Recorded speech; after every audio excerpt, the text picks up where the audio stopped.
Okey, penyewa ni dah sewa. Pernah sewa sekali. Okey, 1, 2, 3. Okey, terima kasih. Alright. Dia bagilah kata-kata ucapan sikit. Ha, nak promote sikit ke macam mana? Okey. Kali ketiga okey. Okey. Kali ketiga sewa motor dekat. Okey ke tak? Okey. Okey, baik. Terima kasih. Berbaloi. Berbaloi. Okey. Hari ni hari Jumaat bolehlah datang ke sini. Kita tak pandai nak buat video. Macam ni je lah. Aduh.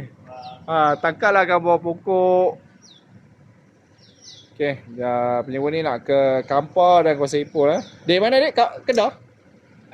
Alestar. Daripada Alestar datang mai Ipoh.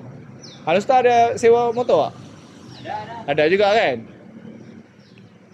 Okey lah, berbalik lah. Harga sama juga, lebih kurang ke macam mana? Harga memang 40, 45, bawah 50 lah. Okey.